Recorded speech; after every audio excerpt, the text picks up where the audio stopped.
pagi, Bapak Ibu semuanya.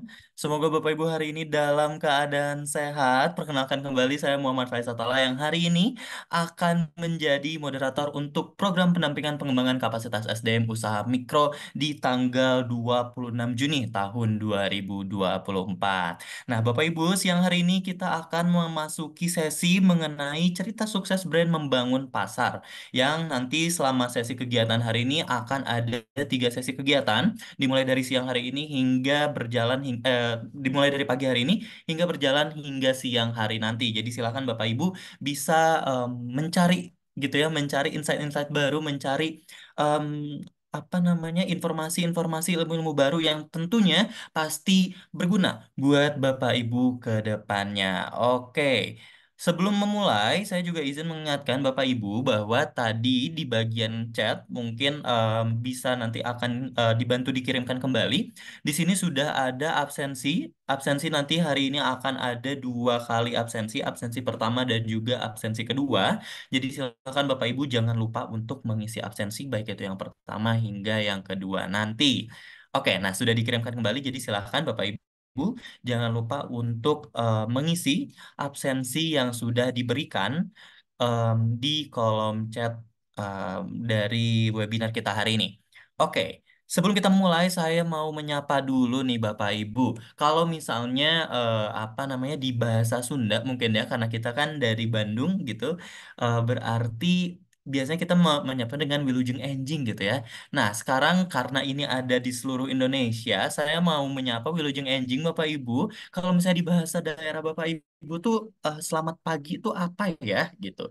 Saya juga penasaran nih karena di sini ada ada yang dari Kalimantan ya, ada yang dari Bengkulu, ada yang dari Tebing Tinggi gitu. Coba aku mau minta Bapak Ibu kalau misalnya mengucapkan selamat pagi di bahasa daerahnya Bapak Ibu tuh apa gitu ya. Saya juga ingin sekalian belajar nih dari bahasa Bapak Ibu semua. Oke, di sini ada Sugeng Enjang, Mas Faiz. Sugeng Enjang berarti ini dari mana nih, Bu Rosita? Dari em, daerah Jawa Timur kah? Atau oh, oke, ini ada dari Bu Metika Aswin ya, dari Brebes Sugeng Enjing. Ini sama atau beda nih? Em, apa namanya? Penggunaan kan di ini ada Sugeng Enjang, ada Sugeng Enjing ini sama atau sebenarnya beda gitu? Karena apa namanya Jawa Timur kan setahu saya Jawa Timur sama Jawa Tengah itu Jawanya agak sedikit beda ya, setahu saya ya, gitu. Terus Bali, Semeng ya bacanya, Rahajeng Semeng. Selamat pagi tuh Rahajeng Semeng. Oh oke, Rahajeng Semeng. Wah saya selalu selalu apa namanya selalu ingat pagi-pagi di Bali, pagi-paginya Bali itu sangat-sangat terang ya. Saya selalu ingat terang dan terik, tapi memorable sekali. Em, oke, kalau dari Klaten Sugeng Enjing katanya. Oke, sama ya sebenarnya. Sugeng Enjing Sedoyo. Sugeng Enjing Jawa Kota Malang. Oke, berarti daerah Malang tuh Jawa Timur ya kalau nggak salah gitu. Jadi memang ini ya, oh, Sugeng Enjang dari Yogyakarta. Oh, mirip ya ternyata. Em, di penggunaan bahasanya ternyata lumayan mirip-mirip gitu ya. Sugeng Enjang, Sugeng Enjing di daerah Jawa khususnya gitu ya. Oke, di sini juga kayaknya oke, Mas Riki Chandra sudah join nih. Selamat pagi, Mas Riki. Nah, karena narasumbernya juga sudah join, nah sekarang kita akan memasuki sesi pertama, Bapak Ibu. Nah, sebelum memulai sesi pertama, sekali lagi saya ingin mengingatkan untuk Bapak Ibu, selamat untuk mengikuti sesi pertama dan juga mengikuti sesi-sesi lainnya di kegiatan hari ini. Dan selama kegiatan hari ini, jika Bapak Ibu nanti ada pertanyaan yang ingin ditanyakan kepada narasumber dari setiap sesinya, silakan Bapak Ibu menggunakan fitur Q&A yang sudah disediakan. Nanti Bapak Ibu bisa langsung tulis saja pertanyaannya di fitur Q&A-nya. Nanti akan saya bantu tanyakan nih di akhir penjelasan materi dari narasumber kita. Dan penggunaan sesi Q&A ini juga meminimalisir nanti pertanyaan Bapak Ibu tidak terjawab gitu ya, karena pertanyaannya tidak akan tertutup oleh chatnya Bapak Ibu. Jadi silakan selama kegiatan juga jika Bapak Ibu ingin berinteraksi di kolom chat, itu juga dipersilahkan biar Mas Riki juga nanti bisa lebih mengenal Bapak Ibu dan juga bisnis Bapak Ibu selama kegiatan atau sesi narasumber berlangsung. Nah, sebelum kita memulai, aku juga izin mengenalkan narasumber kita pada sesi pertama hari ini. Beliau merupakan Mas Riki Chandra. Beliau adalah Sales Director dan juga COO atau Chief Operating Officer dari Suncrypts. Nah, kalau misalnya Bapak Ibu kepo nih sebenarnya Suncrypts itu apa? Nanti mungkin Mas Riki akan menjelaskan lebih jauh. Dan oleh karena itu, untuk mengefektifkan waktu, mari kita mulai saja kegiatan hari ini. Kepada Mas Riki, saya persilahkan. Terima kasih kepada Kemenkop UKM ya dan SBM ITB serta semua panitia nih dan tim yang sudah mengundang saya perwakilan dari Suncrypts. Salam kenal semuanya, nama saya Riki Kurnia Chandra, bisa dipanggil Riki. Betul sekali saya sebagai Sales Director dan juga Chief Operation ya di Suncrypts ini gitu. Jadi pagi hari ini kita akan sama-sama sharing, kita akan sama-sama belajar gitu ya bahwa gimana sih cara kita untuk memaksimalkan strategi penjualan nih khususnya di retail store gitu ya sesuai dengan judul kita hari ini. Nah, sebelumnya saya share screen dulu.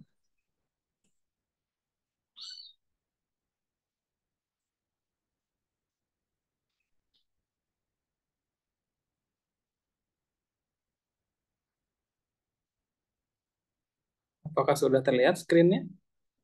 Sudah terlihat, Mas. Oke,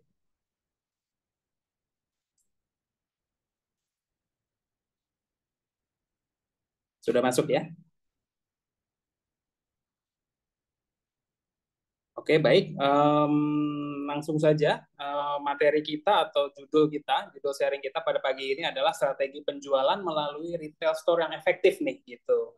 Nah, tapi sebelumnya biar pada kenal dulu gitu ya bahwa apa sih Suncrypts itu gitu ya atau mungkin udah ada yang kepo nih di Instagramnya atau di Facebook atau di website gitu. Jadi Suncrypts sebenarnya kita mulai di 2015 waktu itu misi kita satu waktu itu. Kita tuh pengen apa ya? Kita suka sayur, kita suka makan gitu. Tapi kenapa ya sayur ini kok di Indonesia itu apa ya anak-anak kalau dikasih makan sayur kan nggak suka ya pasti ya kalau dikasih sayur langsung nih digado gitu ya jadi lalap itu jarang banget yang suka gitu kalaupun kita harus masak kita harus olah apa pasti kan butuh waktu butuh effort gitu nah sedangkan sayur sendiri itu nutrisinya kan bagus gitu apalagi untuk anak-anak yang dalam masa pertumbuhan itu bagus banget nah tapi challenge-nya tantangannya adalah gimana nih sayur yang nutrisinya bagus itu tapi rasanya ya nggak seperti harapannya anak-anak mungkin ya. Nah disitulah Suncrypts ini kita hadir,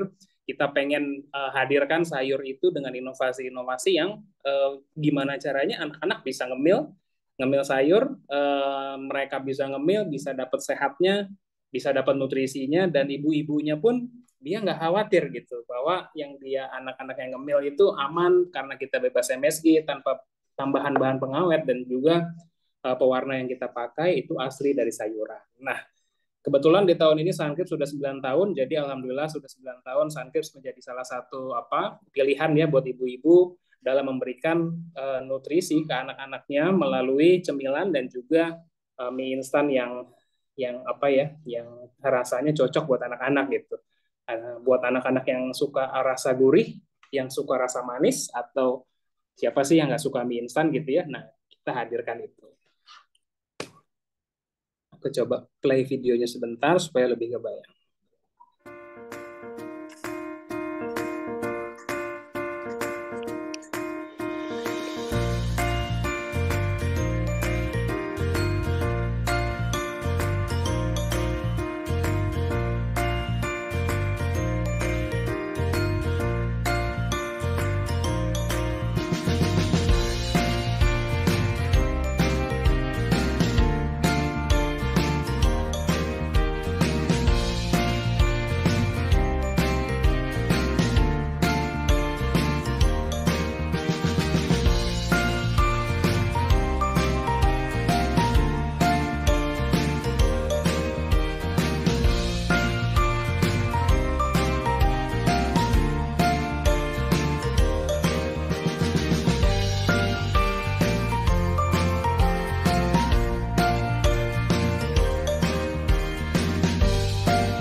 Oke, sekian videonya. Jadi mudah-mudahan udah kebayang nih bahwa Sungrip sendiri kita juga lahir dari UMKM ya, dan kita pun juga UMKM sekarang gitu. Jadi kita sama-sama belajar di sini, kita sharing pengalaman gitu. Jadi Sungrip kita bergerak di bidang makanan ringan gitu. Jadi di sini kita bisa ngobrol-ngobrol, dan tentunya materi yang saya hadirkan hari ini saya akan coba bawa seumum mungkin gitu ya. Jadi yang mungkin nanti bukan dari makanan, kita juga bisa ngobrol nih tentang gimana sih strategi kita untuk masuk ya ke dunia retail store seperti itu. Oke, jadi tujuan dari sesi kita kali ini yang pertama itu memberikan wawasan nih kepada peserta tentang cara mengoptimalkan gitu penjualan melalui retail store. Jadi bagaimana nanti cara-caranya, kiat-kiatnya, atau nanti apa yang sudah kita jalanin. Mudah-mudahan bisa jadi inspirasi nih buat teman-teman semua. Kemudian yang kedua, mengidentifikasi strateginya untuk membangun hubungan dengan distributor dan juga pengecer atau retailer ya, seperti itu.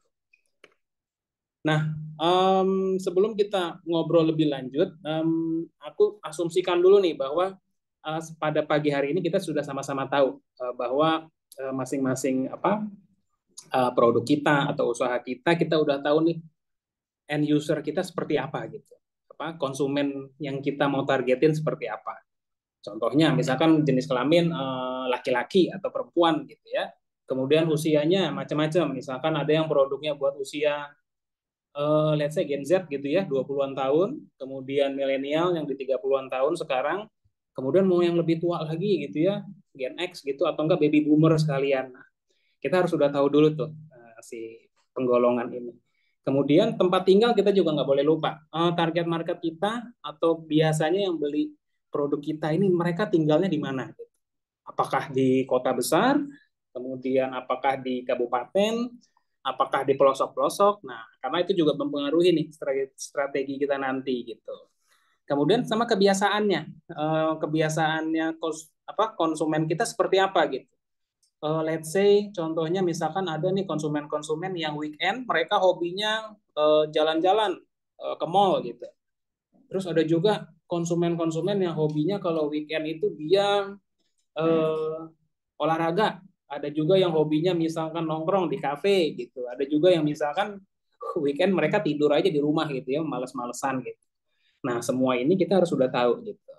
Kemudian yang kedua, kita juga sudah tahu margin HPP kita berapa. Biaya kita, biaya pokok kita ya untuk menghasilkan satu produk itu berapa. Kita harus sudah tahu.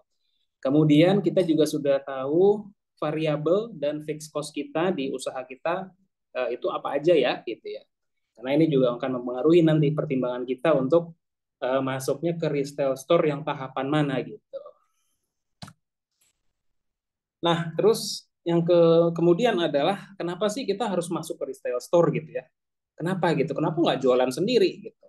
Nah, yang saya jalanin itu ada beberapa alasan. Nah, yang pertama yang jelas memperluas jangkauan pemasaran gitu.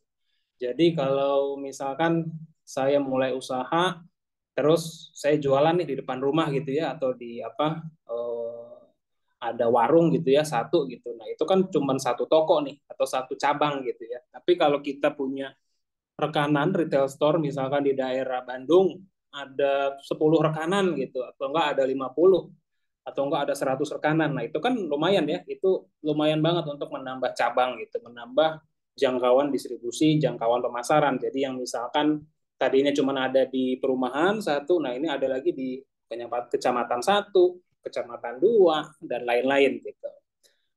Nah, kemudian alasan kedua adalah untuk efisiensi budget toko offline gitu. Karena mungkin di sini yang punya toko offline pasti kerasa ya, punya toko offline itu pasti juga butuh butuh biaya gitu. Contohnya paling dasar aja pasti butuh biaya listrik, butuh biaya operasional gitu ya. Pasti akan ada yang jaga tokonya tuh. Entah kasirnya atau entah siapanya, itu kan pasti ada juga gitu. Kemudian kalau tokonya nyewa, pasti ada biaya sewa gitu. Kemudian kalau tokonya pun punya sendiri, pasti kan ada biaya waktu kita beli, atau enggak biaya depresiasi dia, itu kan semua ada biaya. Nah, dengan kita kerjasama dengan retail store, biaya-biaya ini ya biar retail store-nya aja gitu yang yang nanggung biayanya gitu ya, kita gue numpang dong di toko lu gitu untuk kita jualan gitu. Nah, kemudian poin ketiga adalah kita kalau kita kerjasama dengan retail store, kita selaku produsen ya atau pemilik brand atau prinsipal, kita bisa fokus pada kualitas si produk itu sendiri gitu. Kita bisa fokus perbaiki terus konsistensi produksinya gitu ya. Kemudian apa lebih bagus lagi, kapasitasnya lebih banyak. Jadi kita nggak usah mikirin tuh gimana ya nanti jualan di toko, majangnya gimana ya, nanti itu lightingnya gimana, apa peletakan ininya segala macam gitu. Kita nggak usah mikirin itu. Nah kemudian yang terakhir yang juga nggak bisa kita sepelein ya, bahwa kalau kita masuk di retail store tertentu itu bisa juga meningkatkan apa branding dari produk kita. Contoh misalkan kalau produknya fashion nih, misalkan masuk di butik ternama gitu ya, atau misalkan masuk di apa di toko yang ada di mall-mall yang premium gitu ya, pasti kan di situ juga akan meningkatkan branding dari si brand fashion itu sendiri gitu. Ih, gile nih, brand ini masuk loh di mall apa misalkan. Nah, itu bisa meningkatkan juga gitu. Nah, kemudian kalau tadi kan itu harapan si pemilik brand ya, si pemilik produk. Kalau kita masuk ke retail store, pengennya harapannya seperti itu. Nah, sekarang kita coba balik. Apa sih harapannya si pemilik retail store gitu ya, kalau ada produk yang masuk gitu. Jadi eh, intinya di bisnis kan kita harus sama-sama apa ya, sama-sama menang ya. Dari pemilik produk bisa untung, si pemilik store juga dia juga happy kalau untung gitu. Jadi selama dua-duanya untung pasti akan langgeng gitu. Nah, um, selama ini saya jalanin gitu ya, retail store itu ke, garis besarnya secara garis besar mereka yang pertama itu yang concern pertamanya adalah produknya laku apa enggak gitu. Jadi mereka juga juga khawatir nih kalau ada produk baru masuk terus nggak laku, mereka juga kan apa ya istilahnya, duh gimana nih, pasti juga ada beban ya dengan si pemilik produk, kok nggak laku produk dia di sini seperti itu. Terus apakah apa majangnya salah atau segala macam. Nah, jadi yang pertama kita juga harus tahu nih si pemilik store itu dia pengen kalau produk yang ada di tokonya itu laku gitu. Nah, kemudian yang kedua, kalau izin apa produknya itu makanan, itu dari segi keamanan pangannya, kemudian izin produknya, kemudian sertifikasinya gitu ya, itu juga harus lengkap gitu. Jadi si pemilik toko dia nggak khawatir, oh iya nih produk yang aku pajang lengkap nih, apa aman gitu ya, dijual produk ini tuh aman, nggak akan ada yang apa datang misalkan nanti ada datang dari Bepom lah atau datang dari mana untuk mengecek, oh iya cek aja nih produksi kita udah aman semua nih produknya gitu. Kemudian si pemilik toko juga senang kalau misalkan dari pemilik brand juga dia selalu support nih untuk melakukan promosi ya di tokonya dia. Misalkan Bu, bulan ini kita promosi yuk kayak gitu. Nah, itu dia suka sekali gitu. Jadi kita selaku pemilik brand juga harus mulai nih memikirkan untuk gimana ya kita mulai budgetkan, kita mulai siapin budget kita untuk lakukan promosi di setiap toko gitu. Kemudian yang terakhir yang di sini itu faktor relasi ya atau relationship gitu. Jadi pemilik retail store itu ujung-ujungnya manusia juga gitu dan mereka juga sangat senang kalau diperhatiin dan juga didukung nih selama mereka berjualan produk kita.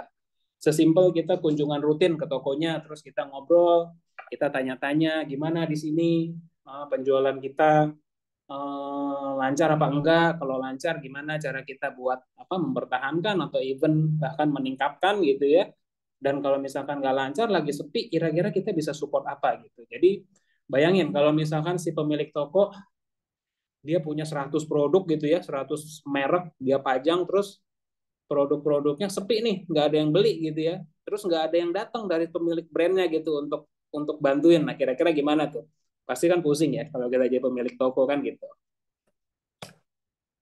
Nah, kita mulai masuk ke ini ya. Jadi selama saya jalanin Suncrypts, ada tiga skema nih yang mungkin saya akan sharing gitu ya. Mungkin di luar sana ada juga skema-skema lain kali, cuman ya yang kita mau sharing nih pagi hari ini ada tiga.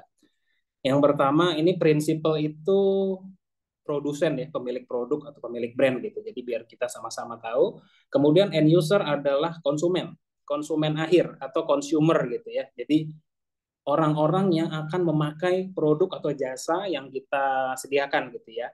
Jadi bukan pemilik toko nih gitu. Jadi kita harus tahu dulu.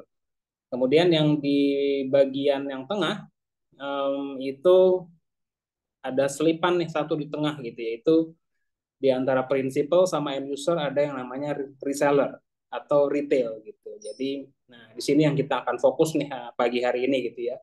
Gimana kiat-kiatnya atau gimana sih cara kita biar memaksimalkan nih produk kita supaya makin banyak nih retail store yang mau kerjasama. Dan yang ketiga, yang paling bawah, bedanya dengan nomor dua, kita selipin lagi satu partner, yaitu distributor. Gitu. Jadi dari prinsipal, kita ke distributor dulu, baru dari distributor mereka ke retail store atau pengecer gitu ya, baru nantinya ke end user. Nah, kita mulai nih dari yang pertama. Jadi eh, prinsipal atau produsen langsung jualan ke end user gitu ya atau consumer.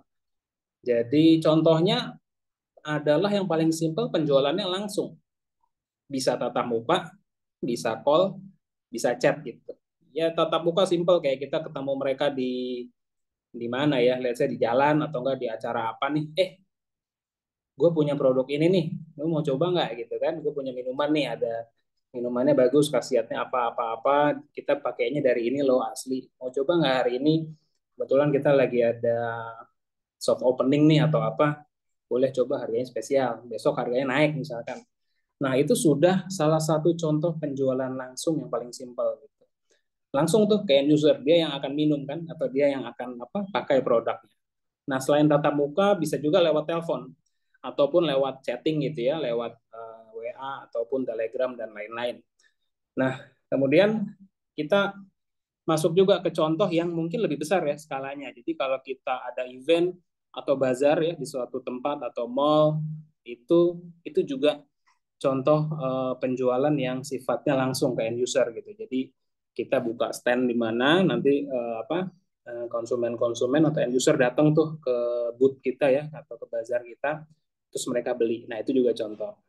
Contoh lainnya bisa juga di WA grup tetangga gitu ya, satu komplek di blast gitu ya, di broadcast ada produk baru nih masuk dari mana nih, cemilan apa atau enggak baju apa, baju bayi atau apa susu, di blast tuh ke grup tetangga tuh terus pada beli tuh. Nah, itu juga salah satu penjualan yang sifatnya langsung ke end user. Kemudian yang sekarang juga lagi hype ya di mana-mana melalui media sosial, bisa dari Instagram, Facebook, dan lain-lain. Kemudian yang juga tidak kalah ramenya, yang paling rame ya mungkin sekarang ini ya, setiap bulan pasti ada tuh, itu di marketplace gitu. Jadi marketplace juga salah satu platform contoh yang kita bisa berjualan langsung ke end user kita gitu. Nah, kemudian kalau bedanya apa nih dengan rantai pasok yang kedua ya, atau rantai pemasaran yang kedua maksud saya gitu. Jadi di sini sudah ada retail nih di antara principal dan end user. Nah, kriterianya apa sih? Gitu ya. Kriterianya apa nih? Kapan ya saya sudah bisa atau sudah mau boleh nih coba-coba ke retail store gitu ya. Kriterianya apa sih? Apa yang harus saya siapkan dulu gitu? Apa ya yang harus saya sudah punya atau saya milikin gitu? Yang pertama, kita sudah tahu aktual target marketnya siapa atau konsumen kita siapa sih gitu. Nah, pasti saat kita bikin suatu produk ya, let's say kalau kita bikin satu makanan nih, let's say bolu gitu atau uh, ya bolu lah ya, let's say gitu. Terus kita ngebayangin tuh saat bikin bolu itu gitu. Oh, ini nanti bolu ini yang beli kayaknya anak-anak sekolah deh gitu. Anak-anak sekolah gitu. Ya udah deh nanti aku jualnya deket di mana ya kantin-kantin sekolah gitu misalkan ya gitu ya. Terus dari situ itu kan baru target market atau konsumen yang kita sudah bayangin. Nah ternyata saat kita ikut event atau kita jalani nih usahanya sebulan 2 bulan loh, ternyata kok yang beli produk saya bukan anak sekolah ya. Ternyata yang beli produknya adalah ibu-ibu yang nganter anaknya ke sekolah gitu. Kebayang ya bedanya ya. Jadi yang beli bukan si anaknya langsung, tapi ibu-ibunya gitu. Yang beli beli si apa si bolu ini mungkin buat anaknya sarapan besok atau anaknya ngemil sore hari dan lain-lain. Jadi dari situ kita udah bisa lihat tuh, ternyata bukan buat anak-anak nih. Maksudnya yang beli bukan anak-anak tapi ibunya gitu. Nah, dari situ kita udah tahu tuh. Oh, oke, berarti yang beli nih si ibu-ibunya ini nih ya. Maksudnya berarti dari situ kita sudah tahu itu sudah salah satu kriteria yang apa yang bagus ya untuk kita tahu aktual atau realitanya konsumen kita siapa. Nah, kemudian yang kedua, margin produk sudah bisa dibagi gitu. Jadi kalau kita modal bikin satu produk let's say 5.000 gitu ya contoh ya, terus kita jualan 10.000. Nah, kalau kita jualan langsung ke end user, ke konsumen, itu kan kita langsung dapat untung 5.000 ya. Gitu, 5.000 misalkan kali 100 produk 500.000 gitu.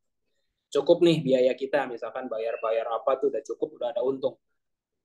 Nah, eh, satu yang harus kita siapin saat kita kerjasama dengan retail store adalah margin tadi yang 5.000 itu sudah bisa dibagi.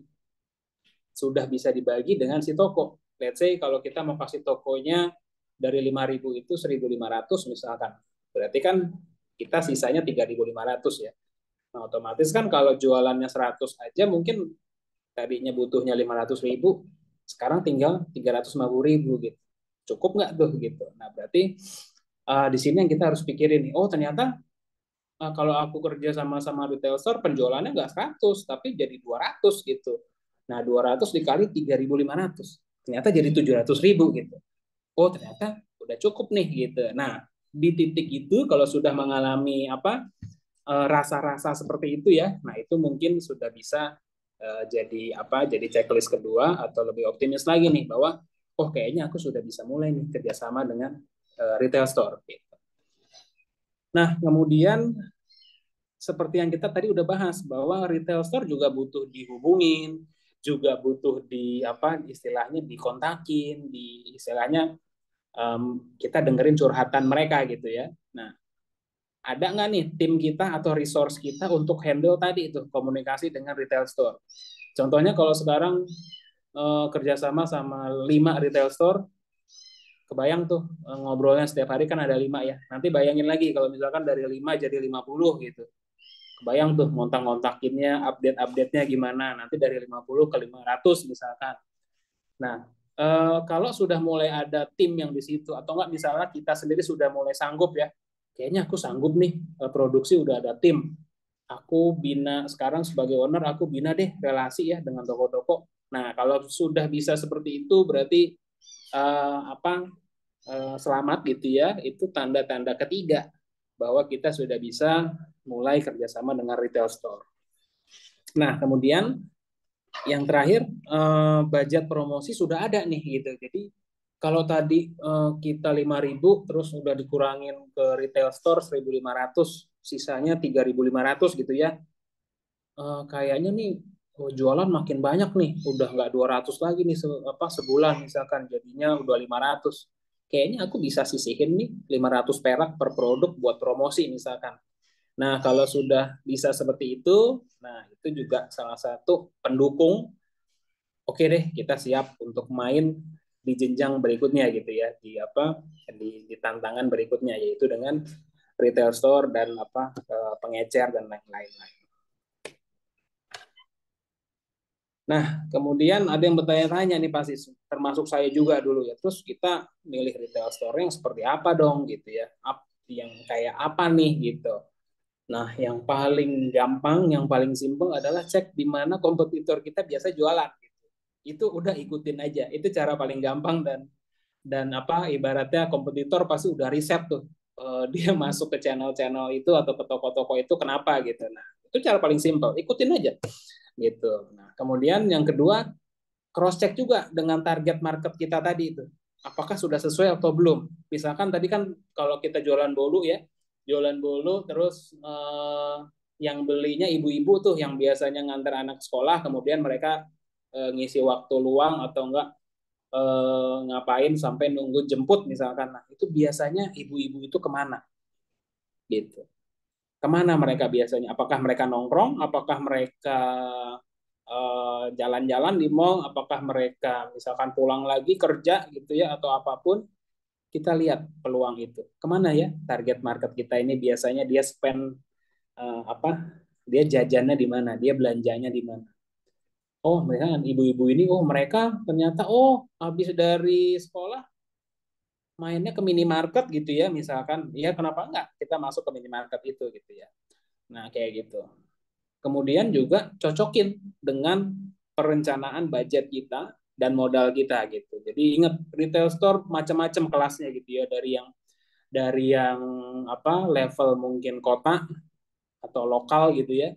Kemudian ada yang levelnya apa provinsi, ada yang levelnya mungkin nanti apa regional gitu atau even bahkan nasional. Nah, itu tentunya apa budget kita juga beda-beda. Jadi itu juga harus diperhatiin tuh. Cocokin dengan budget kita, rencana kita, budgetku segini. Oh, kayaknya aku baru main di kota dulu deh gitu atau enggak baru main di provinsi dan lain-lain. Kayak gitu. Nah, kemudian jenis retail store apa aja gitu ya. Jadi so far sih kalau secara umum ada dua nih. Ada dua kategori besar ya. Yang pertama itu GT atau General Trade gitu ya. Itu isinya apa GT itu? Itu mostly di situ perdagangan gitu. Jadi kalau sekarang itu mungkin online itu lagi rame gitu ya. Cuman mostly sebagian besar masih dipegang sama offline jualan itu ya. Lebih dari 80% itu dia masih di offline gitu. Jadi kita nggak bisa lupa nih dengan yang namanya GT gitu ya. GT banyak sekali bentuknya. Dari yang model warung, pasar gitu ya. Terus toko-toko spesifik nih, misalkan yang potongannya mungkin di kios atau enggak di ruko, itu masuknya juga GT gitu. Jadi banyak sekali GT itu di luar sana. Gitu. Tergantung dari jenis produknya ya.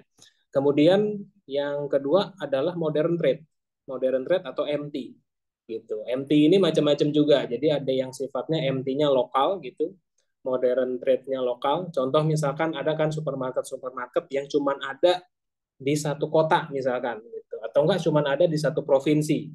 Nah itu contohnya yang apa lokal-lokal MT seperti itu gitu. Ada juga misalkan supermarket yang skalanya nasional. Jadi Pulau Jawa dia ada atau bahkan se-Indonesia dia ada gitu. Nah, itu apa MT-nya sudah mungkin nasional kayak gitu ya. Nah, tentunya itu beda-beda lagi strateginya nanti.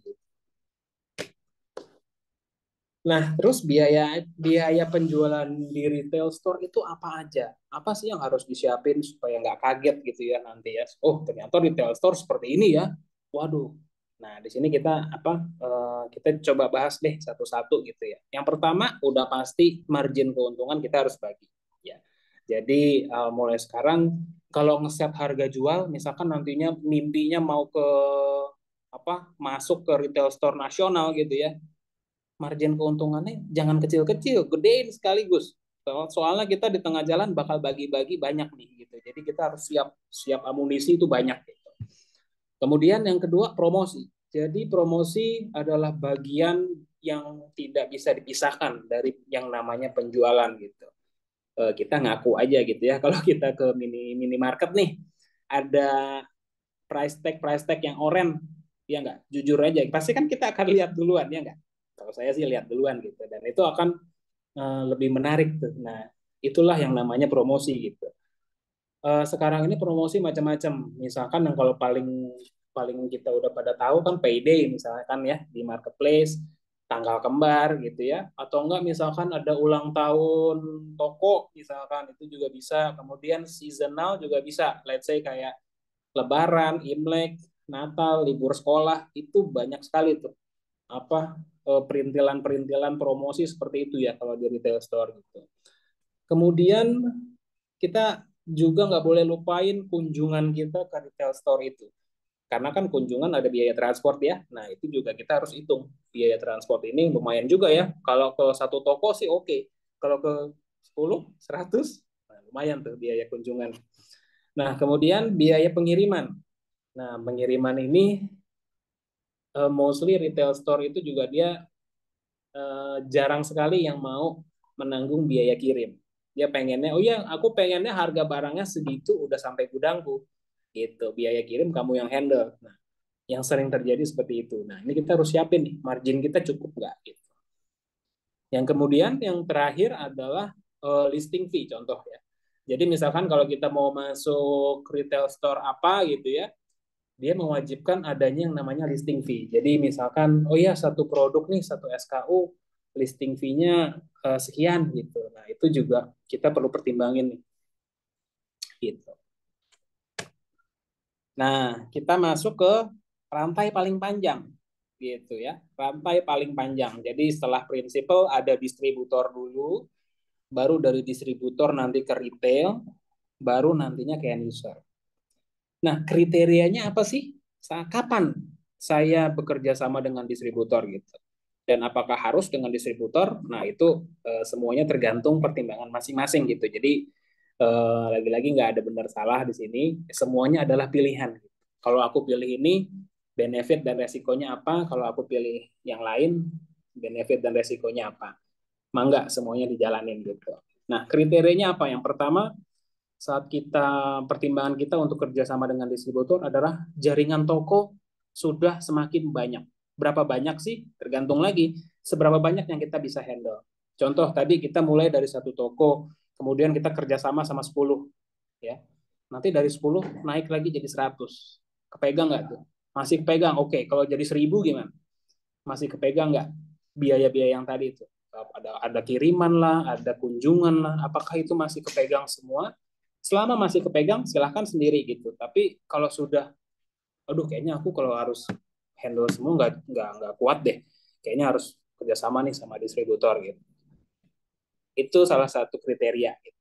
Nah, kita perlu tahu, bahkan perusahaan-perusahaan besar seperti Mayora, Indofood gitu ya, mereka tetap fokus kok sama produksinya gitu ya. Mayora fokus sama produksinya, distribusinya dia dia kerjasama lagi sama perusahaan distribusi gitu ya. Baik yang kalau perusahaan gede mungkin sudah punya anak perusahaan gitu ya untuk distribusi atau perusahaan lain. Jadi seperti itu. Jadi tidak ada salah dan benar, again semuanya pilihan kita. Nah, kemudian yang kedua biaya kirim udah makin besar. Iya dong. Yang tadinya kita cuma ngirim misalkan satu kota, ternyata toko-toko sudah mulai ada di pulau seberang tuh. Ternyata kan kiriman ke pulau seberang lumayan kan gitu kan. Banyak, makin gede. Belum lagi rusak di jalan dan lain-lain. Nah, itu juga harus kita pikirin tuh. Nah, kemudian setiap kita jualan dengan retail store, itu juga ada retail-retail yang mengharuskan kita melengkapi dokumen-dokumen penjualan. Contohnya ada yang harus ada PO dulu baru boleh kirim barang. Terus kalau kirim barang harus ada surat jalan, kalau enggak diterima barangnya, pulang lagi gitu. Terus kalau mau nagih harus pakai invoice, nggak boleh WA aja kayak gitu. Terus ada juga yang harus pakai faktur pajak. Kalau nggak ada faktur pajak, dia nggak mau beli produk kita gitu. Nah itu juga ada. Dan ini kalau 110 toko mungkin masih oke ya kita handle. Tapi kalau udah 100, 1000 toko, kira-kira gimana? Masih sanggup apa enggak? Nah di situ pertimbangan-pertimbangan lain yang kita harus harus siapin nih untuk kalau kita mau kerjasama dengan distributor. Lagi-lagi distributor itu partner ya. Jadi kalau selama kita masih sanggup eh, ya belum perlu distributor ya nggak usah gitu. Jadi nggak usah gaya-gayaan, ih temanku udah pakai distributor, aku nggak pakai distributor gitu. Ya nggak gitu gitu. Tapi kan tergantung kebutuhan kita masing-masing ya. Nah kemudian ini ada sedikit tips dari saya untuk gimana sih kita apa siasat kita gitu ya. Nah pertama kita harus tahu dulu kita mapping deh, coba mapping. Mungkin kita bisa sama-sama introspeksi nih, kompetitor kita siapa sih di luar sana.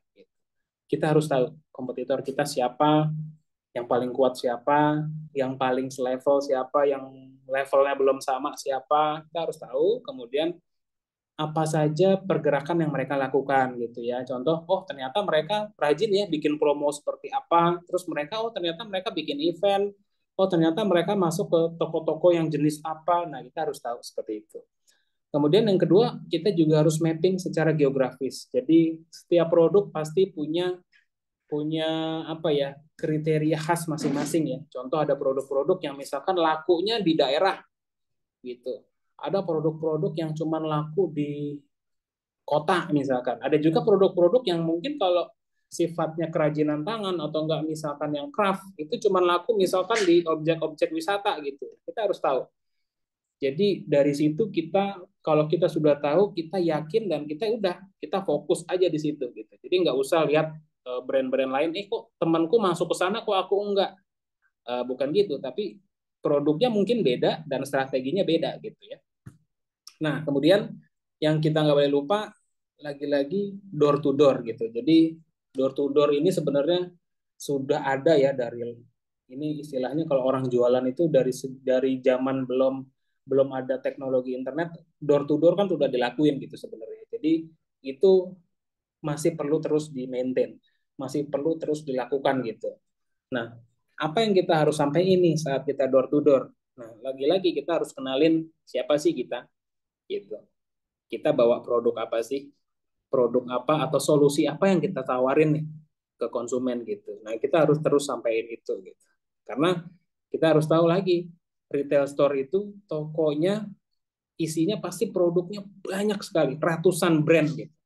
Bagaimana dia bisa ingat brand kita? Kalau kita sendiri, kita saat datang kita nggak kenalin diri, kita nggak ingetin lagi, Pak, misalkan nih saya dari Sunfit, Pak, itu loh Pak, cemilan yang pakai sayur itu loh Pak, yang non MSG, yang anak-anak pada suka. Oh, yang itu. Nah, itu kita harus ingetin terus gitu. Jadi jangan sampai kita bilang, kan minggu lalu aku udah ingetin, kan bulan lalu udah ingetin, nggak usah lagi dong. Nggak gitu, tapi terus kita ingetin, terus saat kita ngobrol sama mereka, kita terus sampaikan USP kita apa, unique selling point kita apa gitu. Apa sih yang produk kita ini punya, tapi produk kompetitor nggak punya. Itu kita terus sampaikan supaya orang ingat, oh ternyata Sangkir itu ada sayurnya ya, oh oke deh snack dengan sayur gitu. Jadi orang saat saya cari snack, sayur, snack sayur. Kayaknya waktu itu ada yang nyari deh. Kayaknya waktu itu ada yang nawarin. Saat toko sudah berpikir seperti itu, berarti apa? Door to door kita berhasil tuh. Kita sudah masuk tuh ke situ. Dan saat kita door to door, kita juga harus tahu kompetitornya siapa. Karena retail store akan nanya lagi, uh, ini produknya biasanya jualnya barang apa nih? Ditaruh di mana? Oh itu loh Pak, produknya barang ini gitu. Contoh kalau Suncrisp kompetitornya misalkan Yummy Bites, Alami, Omo gitu ya. Oh, itu loh Pak, Yummy Bites Pak. Oh Yummy Bites, oke oke iya nanti taruhnya di situ misalkan. Itu percakapan-percakapan yang memang kita harus selalu ingetin tuh ke retail store gitu. Karena kan retail store lagi-lagi produknya ratusan dia nggak ingat, nanti harusnya produk kita yang ditaruhnya di segmen baby misalkan, ditaruhnya di segmen dewasa gitu. Nggak akan nyambung gitu, dan sebaliknya. Nah, kemudian kita juga yang namanya bisnis adalah saling untung gitu. Jadi kita juga harus bikin gimana caranya, sampein gimana caranya bahwa si toko retail ini benefitnya apa sih kalau jualan produk kita. Apa keuntungan yang mereka dapat gitu. Apakah dari marginnya yang besar atau enggak ada dari produknya yang laku nih Pak, kenceng banget. Jadi marginnya mungkin nggak gede Pak, tapi volumenya gede loh. Itu mungkin juga bisa. Atau enggak misalkan ada bonus bulanan, kalau misalkan mencapai sekian, ada bonus tahunan gitu ya. Itu kita harus sampaikan gitu. Kemudian support kita apa buat mereka gitu. Jadi supaya mereka juga merasa aman, merasa percaya diri jualan produk kita gitu ya. Nah, kalau semuanya yang tadi kita lakuin itu let's say sudah kelihatan hasilnya gitu ya, kita bisa duplikasi gitu. Tadinya kalau kita mulai misalkan di Kota Bogor, oh mulai nih ada 50 toko nih, aku udah berhasil nih, aku rawat, aku maintain relasinya, jualannya bagus, repeat. Kita coba duplikasi ke kota lain yang dekat-dekat dulu gitu. Coba di situ duplikasi, nanti diimprove lagi, dievaluasi. Nah, itu tipsnya. Dan itu terus terus menerus kita lakuin, yang namanya peningkatan atau improvement tidak akan pernah selesai gitu ya. Nah, terus summary-nya dari sharing ini adalah pertama, kerjasama dengan retail store adalah pilihan gitu. Tidak harus tidak selalu harus kok dengan retail store gitu ya. Itu adalah pilihan. Sesuaikan dengan tahapan bisnisnya kita masing-masing. Jadi kalau baru mulai, oh aku mau kerjasama sama 100 toko, baru mulai banget nih, yaitu dipikir-pikir lagi gitu. Selama masih bisa dihandle semuanya tadi ya, apa kriterianya, biayanya dan lain-lain, silahkan gitu. Tapi kalau misalkan aku udah besar banget, aku sudah punya cabang misalkan, aku kayaknya bisa handle sendiri deh semuanya, ya nggak apa-apa gitu, nggak apa-apa gitu, karena itu semuanya lagi-lagi adalah pilihan kita semua. Kemudian eh, jadi intinya nggak usah ikut-ikutan gitu. Jadi yang metode mana yang paling jalan, yang paling bikin kita happy, kita kita bagus di situ, kita kuat di situ, jalanilah di situ. Kemudian yang kedua, fokus di produksi dan mengembangkan brand. Jadi eh, biar gimana pun produk-produk itu yang namanya kualitas itu adalah nomor satu gitu. Jadi ini juga aku alamin ya dulu ya. Jadi saat kita bikin produk itu 100 pieces per hari gitu ya, atau 10 pieces dulu mungkin di awal, terus kita naik ke 100 pieces. Tantangannya adalah gimana caranya kalau makanan rasanya sama nih, dari kita bikin 10 pieces per hari sampai kita bikin 100 pieces per hari gitu. Itu rasanya harus sama. Selain rasa juga bentuknya sama, warnanya sama, apalagi bentuknya, warna, panjangnya misalkan, tebelnya dan lain-lain. Kalau fashion mungkin ya baju misalkan gitu ya, panjang lengannya sama, terus jahit jahitannya sama dan lain-lain. Jadi dari 10 ke 100 kita harus bisa maintain kualitasnya. Nanti dari 100 kalau kita bikin 1000 per hari, gimana caranya supaya sama? Nah, itu adalah suatu tahap yang nggak mudah tuh gitu. Jadi kalau kita mau fokus di situ, oke deh, aku kayaknya fokus di produksi aja deh gitu ya. Kayaknya produksi aja udah jelimet, udah mumet gitu ya. Ya udah nggak apa-apa. Retail store atau untuk pemasarannya kita kerjasama aja. Itu juga boleh. Itu pilihan juga. Dan juga misalkan ada juga nih yang jagonya justru malah ngembangin brand gitu. Ya udah fokus di ngembangin brandnya. Kerjasamanya mungkin retail store bisa kerjasama sama orang, bahkan produksinya juga bisa kerjasama sama orang yang jago di produksi gitu. Jadi semua itu pilihan. Tergantung kita jagonya di mana, kita kuatnya di mana. Nah, yang ketiga yang nggak boleh lupa, yang nggak boleh sama sekali disepelein adalah perhitungan margin dan volume penjualan itu adalah kunci kalau kita mau main di retail store. Jadi jangan sampai nanti jualan jualan jualan terus banyak nih, toko-toko makin banyak, kok untungnya nggak ada ya gitu ya. Apa sibuknya aja gitu tapi untungnya nggak ada. Nah, itu yang juga kita harus perhatikan. Nah, mungkin itu dulu sharing dari aku. Jadi mungkin kita akan lebih banyak tanya jawab ya, karena aku yakin sharing ini pasti banyak pengalaman-pengalaman juga teman-teman di sana yang mungkin kita bisa saling sharing dan diskusi lebih lanjut ya. Dan tidak lupa slogan dari Sunkrips, yuk sayurkan generasi emas bareng keluarga Suni. Terima kasih dari saya, mangga panitia bisa dilanjut. Oke, baik. Terima kasih Mas Riki atas sharing-sharingnya nih kepada seluruh peserta kita hari ini. Nah, sekarang kita memasuki sesi tanya jawab. Jadi silakan Bapak Ibu. Em, Kalau misalnya ada pertanyaan, ini bisa langsung ditulis di sini di bagian Q&A. Di sebelah kolom chat, di sini ada Q&A. Nanti bisa langsung ditulis aja pertanyaannya dari Bapak Ibu itu apa. Nanti akan aku bantu untuk tanyakan. Oke, Mas Riki, di sini sudah ada beberapa pertanyaan yang sudah masuk. Kita akan coba tanyakan satu persatu. Ini yang pertama adalah dari Ibu Asi Wijayanti. Pagi Kariski, saya izin bertanya. Saya sudah pernah masuk ke tiga minimarket dan satu market besar. Kue saya lakukan penjualan bagus. Tapi ketiga market itu ada masalah di pembayaran dan sampai saat ini juga nggak ada kelanjutan kabar untuk pembayaran. Karena saya nggak ngerti dan nggak paham, jadi saya nggak kirim kue lagi dan nggak nagih lagi. Nah itu mohon arahan itu harus gimana nih, Ibu Asih menanggapi atau step-step selanjutnya harus seperti apa? Itu Mas, silakan. Oke, iya. Jadi masalah pembayaran adalah masalah yang tidak akan pernah selesai gitu ya. Selalu ada di mana kita jualan pasti ada yang namanya pembayaran gitu ya. Kasih barang, bayar, kasih barang, bayar. Jadi gimana ini nggak bisa dipisahin nih. Nah, sekarang kan challenge-nya atau tantangannya adalah kalau ada partner yang dia belum bisa bayar itu gimana gitu ya nggak. Dan ini pasti nggak cuma apa Ibu Asih aja ya yang tahu ya, tapi semua semua apa semua juga ngalamin gitu. Kalau kalau saya pada dasarnya kita balik lagi nih ke kemampuan kita segimana sih gitu.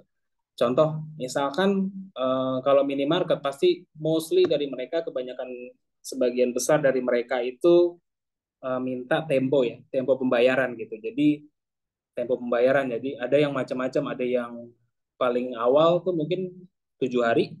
Jadi setelah barang 7 hari, barang datang 7 hari, kemudian ada lagi yang 14, 30 gitu ya, 45, 60 gitu ya. Nah itu macam-macam tuh. Nah kita lihat lagi gitu, kemampuan kita di kita nahan cash flow berapa lama ya. Kalau kita lagi baru mulai, kita baru mulai nih, mulai banget gitu ya. Cash flow adalah satu yang penting. Eh, kita nggak bisa kasih TOP, jangan mulai dulu ke retail store gitu. Jangan mulai dulu gitu, karena bahaya tuh kalau kita lagi butuh cash flow, partner kita nggak bisa bayar atau tokonya nggak bisa bayar, itu akan bikin pusing ya Bu ya, gitu ya. Gitu. Jadi sebelum mulai kita cek dulu kita kuatnya nahannya berapa lama. Apakah 7 hari, 14, 30 atau berapa nih gitu. Nah, tapi kalau sudah kejadian gimana gitu ya? Udah kejadian nih eh, udah terlanjur kasih barang banyak tapi nggak bisa bayar nih gitu. Yang pertama, kalau yang sudah saya jalanin adalah pertama tuh komunikasi dulu nih sama si tokonya itu ya. Kita harus tahu itulah gunanya tadi komunikasi kita gitu, relasi kita, seberapa kuat relasi kita gitu. Jadi kalau kita relasinya kuat, kita juga apa ya, ibaratnya kan toko juga mungkin rasa segan, rasa apa ya, nggak enak nih sih ini kan baik sama saya gitu, dia pasti akan prioritasin pembayaran gitu. Jadi pada dasarnya si toko itu mereka juga kan melakukan bisnis juga ya. Jadi di situ yang kita juga harus tahu bahwa mungkin kan bisnis kadang naik kadang turun gitu. Nah, ini yang kita juga harus tahu gitu. Jadi coba dilihat dulu dari relasinya Bu, masih bisa diajak ngobrol nggak nih, misalkan ownernya atau apanya. Mungkin kalau dia lagi nggak bisa bayar sepenuhnya, coba bikin skema bayar yang lebih ringan, misalkan dicicil seperti itu, misalkan tadinya tergantung nih tagihannya, misalkan tagihannya 50 juta gitu ya, aduh kalau langsung sekali bayar nggak bisa nih. Coba bikin misalkan oke Pak saya kasih tempo nih termin misalkan 3 bulan gitu, jadi cicil Pak bulan ini nggak usah 50 dulu, misalkan 15 juta dulu ya, bulan depannya 15 lagi, bulan depannya lagi 20, itu juga boleh dilakuin gitu. Nah, mungkin itu kalau memang apa misalkan komunikasinya juga sudah sulit, mungkin juga bisa apa kita terbitin dulu surat nih, surat tagihan gitu Bu. Jadi yang tadinya mungkin kita nagihnya lewat WA, kita majukan ke tahapan yang lebih resmi. Kita kirimin surat surat aja, surat penagihan gitu. Bahwa sudah ada jatuh tempo nih, sekian sekian sekian, invoice-nya nomor sekian, harusnya due date-nya sekian. Per hari ini sudah sekian gitu. Nah, itu juga bisa kita lakuin. Nanti kalau dari situ nggak ada respon lagi, bisa dinaikkan lagi kelasnya gitu ke surat peringatan gitu ya, atau misalkan somasi dan lain-lain. Kalau misalkan masih apa nggak bisa juga dikasih komunikasi ya, mungkin kita bisa bisa konsultasi sama pihak ketiga, misalkan ada lawyer atau enggak debt collector dan lain-lain. Mungkin itu kalau ada tanggapan Bu, enggak? Boleh Ibu Asih kalau misalnya ada tanggapan dari pertanyaan atau mungkin ada pertanyaan lanjutan ini bisa langsung ditulis juga, bisa di kolom chat ataupun di bagian Q&A-nya juga. Nah, sambil menunggu kita lanjut ke pertanyaan selanjutnya. Kalau tadi mungkin memang masalahnya kemungkinan terjadinya sangat besar ya Mas kalau misalnya kita bisa bilang di bisnis retail gitu, masalah-masalah yang tadi seperti Ibu Asih rasakan, dan mungkin untuk usaha mikro juga kita masih bingung nih untuk step-step selanjutnya, karena ini juga mungkin first encounter gitu ya, pertama kali masuk Iya. ke dunia retail gitu. Jadi silakan Bapak Ibu diulik kalau misalnya ada pertanyaan kasus-kasus seperti Bu Asih tadi, ini bisa langsung ditanyakan aja biar kita bisa berdiskusi nih. Kira-kira langkah seperti apa yang kira-kira pas untuk masalah yang tadi apa namanya dirasakan.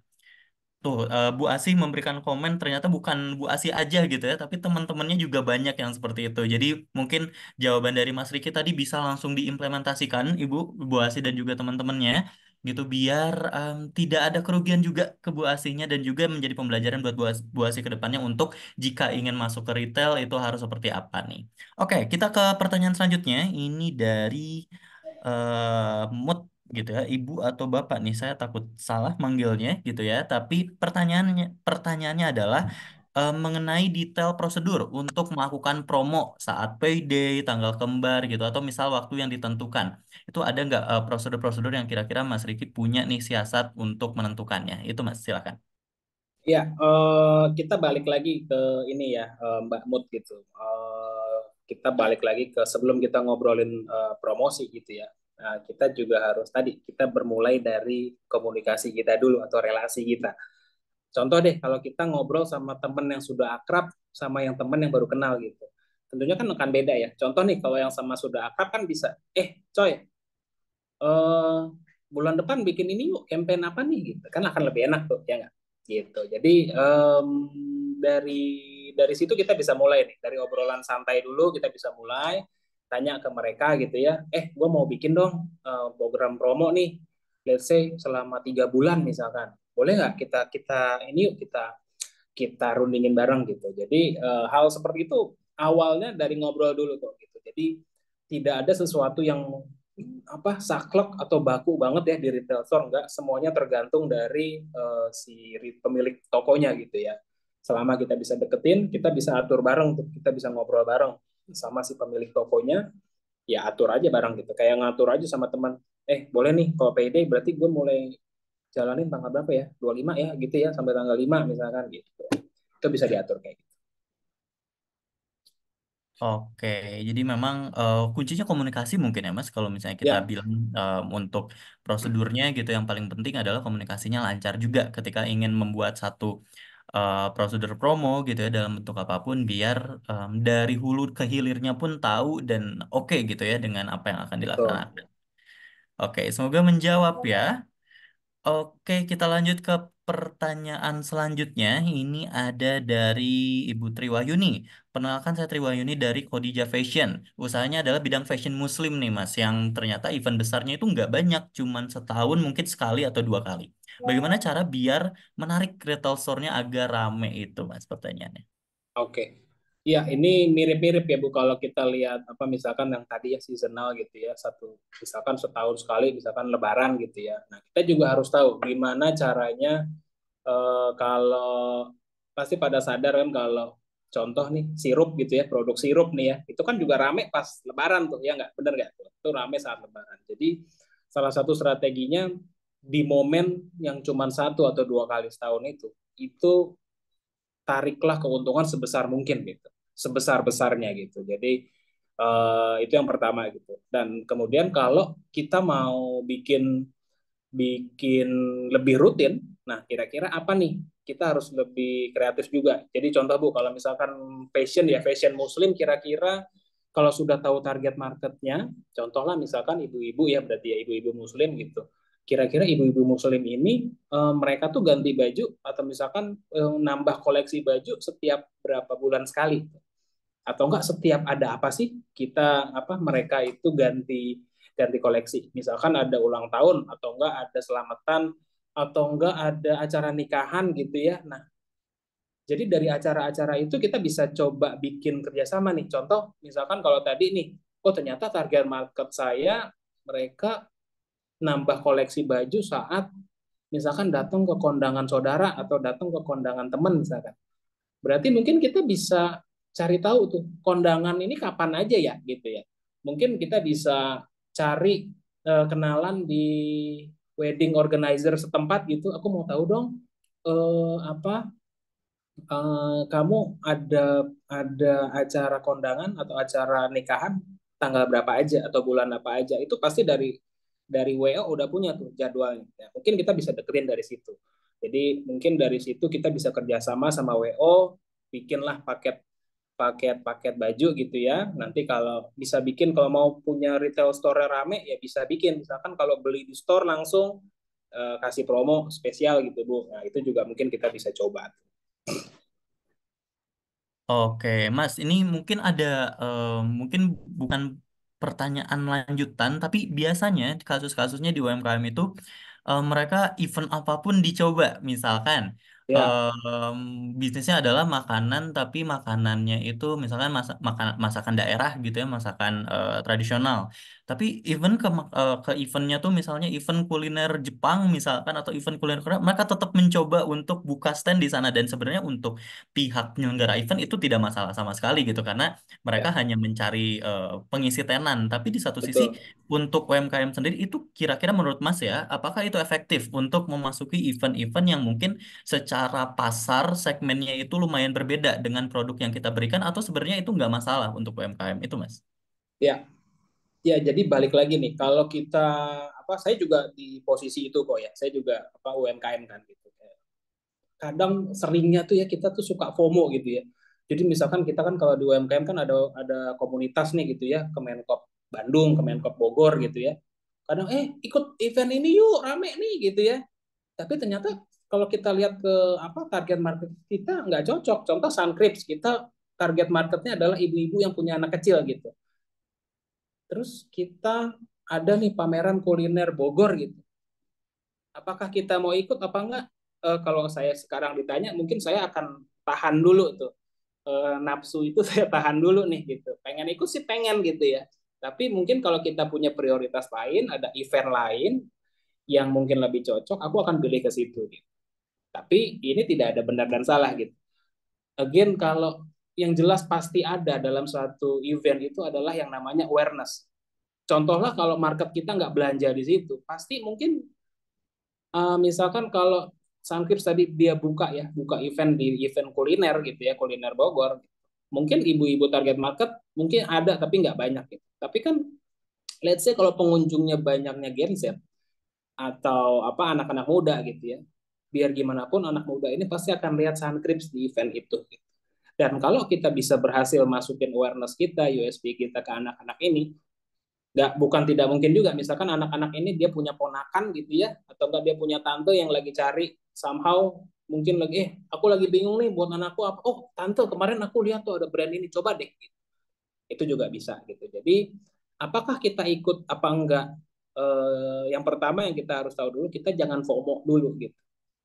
Nah, gitu kita jangan FOMO kita jangan ikut-ikutan kita harus yakin kita mau ikut niatnya apa kita nggak ikut alasannya apa gitu kalau kita niatnya ikut oke deh nggak apa-apa aku ikut walaupun bukan target marketku tapi aku pengen ngejar awareness misalkan selama kita modalnya ada resource-nya ada tujuannya dapat silahkan ikut gitu tapi kalau misalkan aduh kayaknya kalau ngikut itu daftar event aja udah mahal nih mending eventnya ini budgetnya aku pakai buat promosi dulu deh di toko-toko yang udah ada itu juga boleh gitu. Jadi lagi-lagi jangan FOMO ya kita sesuaikan dengan tujuan kita apa dan kondisi kita kondisi modal kita seperti apa nih gitu.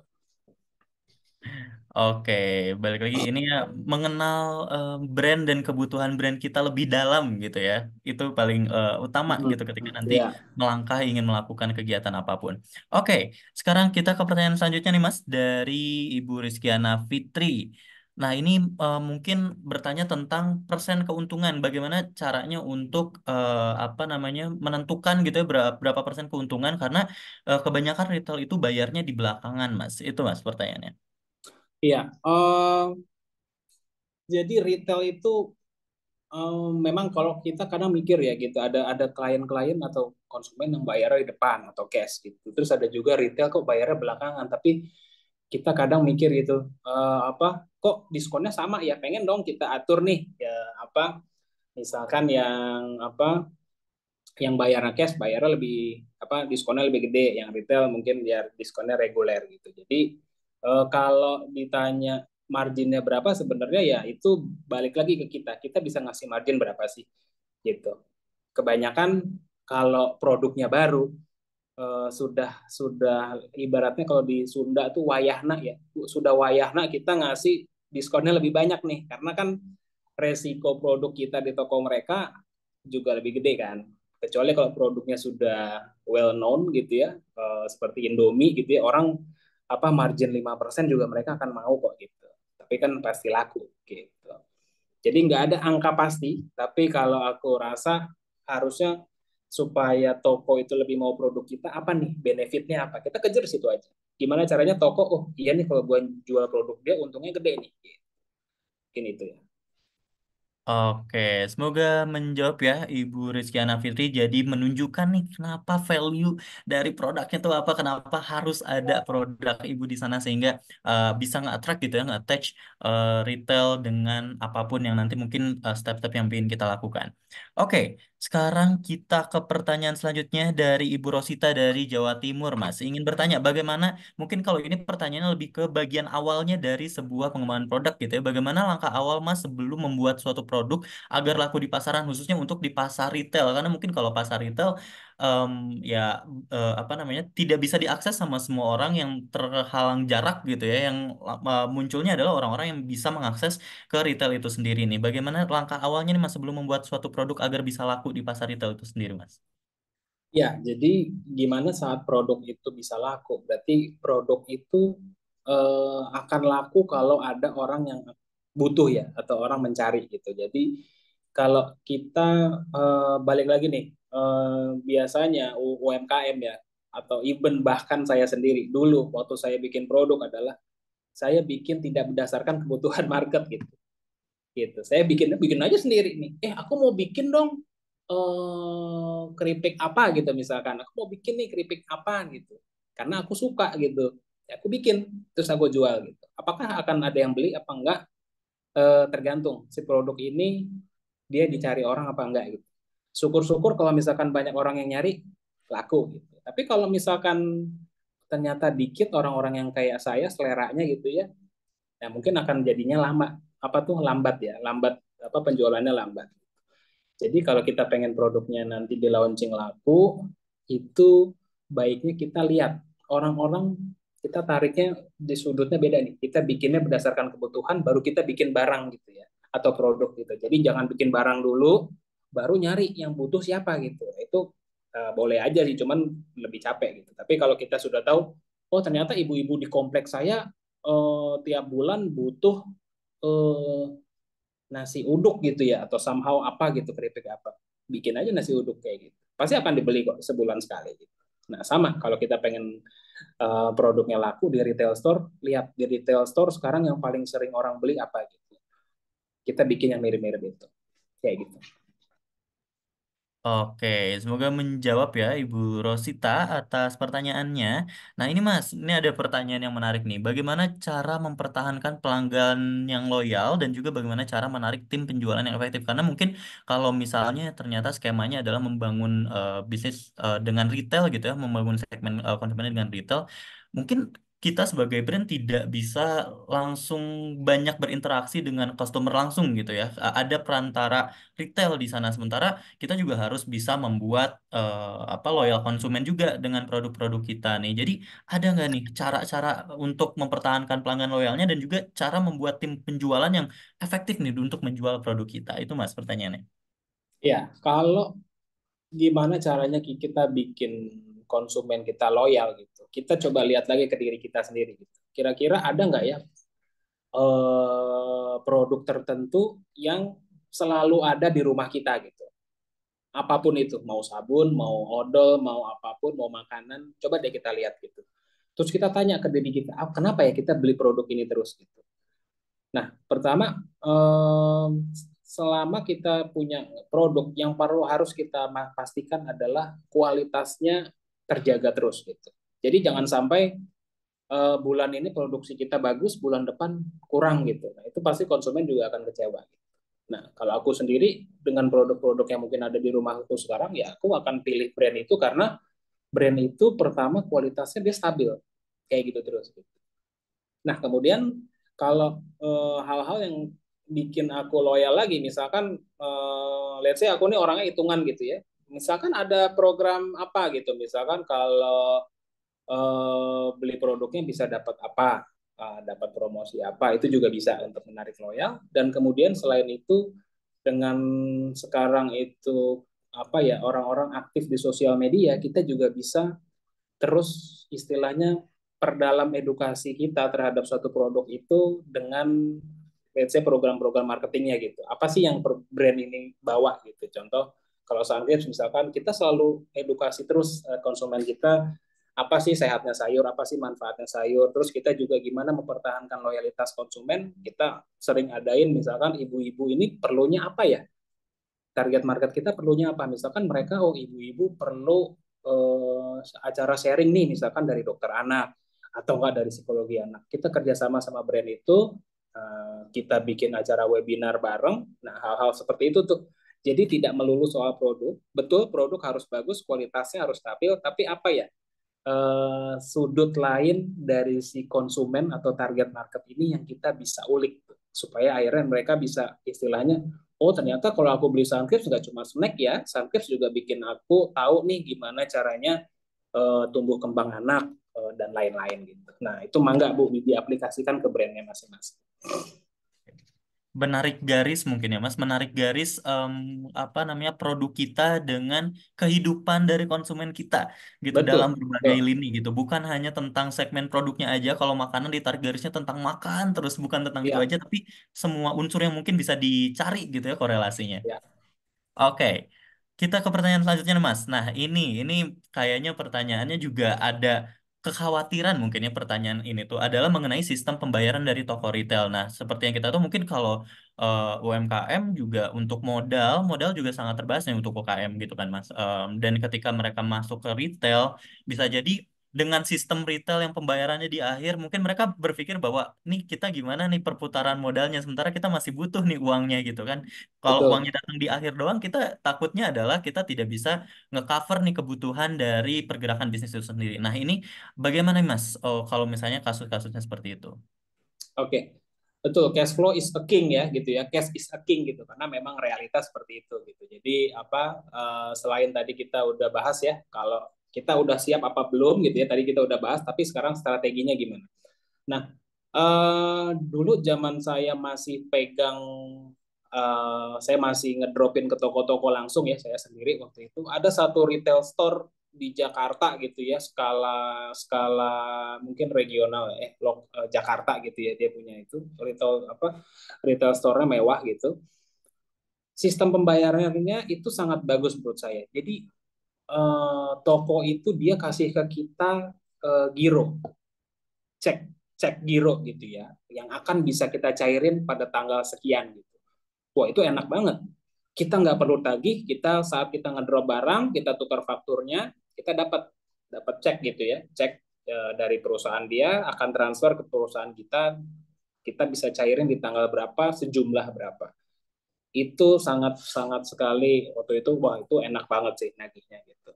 Itu yang pertama kita bisa coba. Jadi coba sekarang disortir atau dipilah-pilah nih retail-retail mana yang mereka punya sistem pembayaran seperti itu gitu. Jadi itu bisa bikin aman tuh.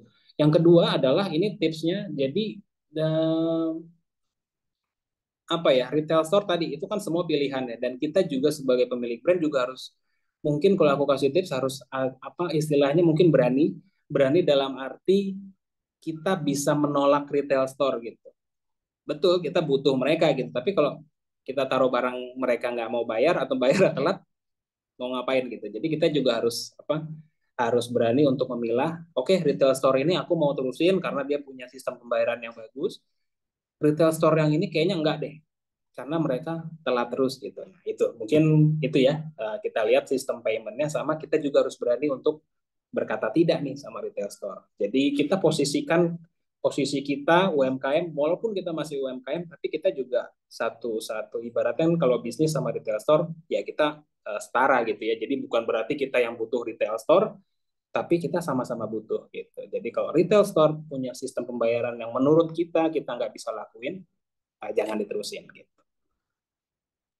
Oke, Mas, sebelum masuk ke pertanyaan selanjutnya, karena tadi Mas sudah sempat ngebahas tentang harus tahu nih retail store-nya dia sistem pembayaran seperti mana. Mas ada trik gak nih buat teman-teman di sini, buat Bapak Ibu di sini, bagaimana caranya mengetahui retail store yang kira-kira bagus gitu ya untuk kita diajak kerjasama, atau mungkin bukan bagus tapi lebih ke efektif gitu, karena takutnya adalah kita gunain retail store yang memang misalnya besar gitu ya, tapi secara output tidak efektif nih ke bisnis kita gitu kan, karena kita bingung nih dari sebanyak ini retail store, apakah kita pilih retail store-nya yang dekat sama tempat produksi kita kah karena alur distribusinya lebih gampang, atau misalkan kita milih yang besar aja karena secara konsumen lebih besar, tapi kita nggak tahu juga nih mana yang sebenarnya yang paling benar, mana yang paling efektif untuk produk dari UMKM itu sendiri itu Mas. Ya, jadi cara untuk kita tahu retail store mana yang bagus, mana yang pembayarannya oke, itu cara paling paling efektif adalah kita tanya ke sales-sales yang naruh barang di sana. Gitu. Jadi kalau kita ngedrop barang nih ke satu retail store, itu pasti banyak kok yang ngedrop barang juga gitu, yang ngantri sama kita di loket loket loading dock gitu ya, itu banyak kok yang ngantri. Kita bisa tanya-tanya ke mereka, toko ini bagus nggak sih bayarannya? Wah lama pak. Wah kayak gitu misalkan, wah kadang dokumen lengkap aja ya pak ya, itu wah mundur lagi pak, ya inilah segala macem lah, finance-nya keluar kota lah. Kalau udah dapat seperti itu, ya kita putusin, kita mau tetap lanjutkan resiko itu, apa kayaknya aduh kayaknya sekarang aku nggak berani deh, daripada gue pusing mendingan gue cari yang lain gitu. Nah itu salah satu, tanya aja, tanya ke ini kok, karena kabar-kabar seperti itu itu cepat sekali nyebar gitu, oh toko ini macet, toko ini bagus gitu. Nah terus juga ada satu cerita nih sama saya kan juga ada bekerja sama sama beberapa distributor ya. Ada distributor yang memang dia anti sekali masukin ke GT gitu. Dia jadi pengennya cuma mau ke supermarket dan brand-brand supermarketnya yang bagus-bagus aja gitu. Karena ternyata dia juga punya punya pengalaman yang sama. Jadi ada juga supermarket yang pembayarannya lama lah, minta promonya gede, biayanya gede, tapi ordernya dikit, bayarnya lama. Nah gimana tuh? Jadi dan si distributor ini dia juga berani gitu. Nah daripada gue terusin, guanya rugi, mending gue putus deh gitu. Jadi memang itu kita tanya-tanya aja, dengar-dengar kabar sales-sales yang masuk ke toko itu sumber paling valid gitu. Itu sih mas. Oke, kita lanjut ke pertanyaan selanjutnya nih Mas. Dari Ibu Anita dari Dapur Oma by Sari Mekar Food and Drink. Ini ada dua pertanyaan. Ini sebenarnya pertanyaannya tuh sesuatu hal yang gak semua orang tahu nih Mas. Bahwa baru tahunya pas udah terjun gitu ya, pas udah berinteraksi. Pertanyaan pertama adalah kenapa di toko retail ada beberapa yang membuat aturan pembiayaan atau pembayaran untuk placement produk di retailnya gitu. Nah, terus yang kedua adalah berapa kali nih sebaiknya dalam satu bulan untuk kita mengecek produk kita yang udah kita taruh di retail itu biar efektif secara waktu dan juga tenaga dari diri kita sendiri. Itu Mas pertanyaannya. Oke, ya Ibu Anita, pertanyaannya bagus. Saya juga mengalami ini Bu, lagi-lagi ya. Kita kan sama-sama ya kita sharing. Nah, yang pertama, kenapa sih toko retail ada yang bikin aturan ini ya, biaya tambah bayar gitu ya, kalau kita mau taruh di mana segala macam gitu. Nah, memang ya sayangnya memang aturan mereka seperti itu gitu, dan mereka sah-sah aja sih untuk mengadakan seperti itu ya, karena kan toko mereka ya nggak Bu, sebenarnya kan gitu ya. Nah, cuman memang kita harus lihat juga apa sudut pandang dari toko ya. Jadi misalkan ibu punya, atau kita deh, kita punya toko nih, kita punya 10 rak gitu, terus ada produk-produk 100 gitu, tentunya kan kita akan milih ya produk-produk tersebut mana yang gue taruh di rak depan, mana yang gue taruh di rak belakang, dan lain-lain tuh. Nah, pasti ada pertimbangan seperti itu. Nah, memang ceritanya gini, saya waktu waktu bulan lalu saya visit tuh ya, saya visit ke salah satu toko di Tegal waktu itu untuk lihat produk Suntrips. Itu toko itu ordernya bagus dan dia rutin gitu ya. Saya mau main nih ke tokonya, saya mau lihat gimana sih di sana gitu. Mau tahu nggak? Ternyata sampai di sana, saya itu kesulitan mencari produk Suntrips gitu. Kebayang nggak? Ada toko yang ordernya bagus, rutin, tapi saat saya ke sana, itu produknya Suntrips nyumput gitu. Kebayang kan? Jadi saya mikir gitu, ini produknya nyumput, dia jualannya segitu. Gimana kalau produknya itu nggak nyumput gitu kan? Nah, jadi dari situ, nah terus saya ngobrol-ngobrol gitu. Ternyata memang kenapa sih mereka membuat satu peraturan seperti itu? Karena produk mereka sudah terlalu banyak gitu.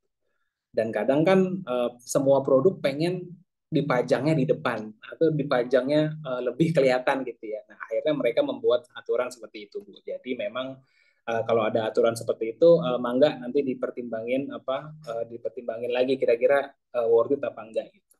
Jujur kalau saya sendiri, saya lagi mau coba sekarang. Coba deh, kalau saya nggak, istilahnya saya warak ya, istilahnya ya. Saya nggak saya warak, pendapatannya misalkan berapa, 5 juta nih per toko gitu. Kalau saya warak, naik apa enggak? Coba aja Bu, sekali-kali gitu untuk lihat gitu. Kalau misalkan dengan saya warak bisa naik 2 kali lipatnya, mungkin itu jadi pertimbangan ya gitu ya.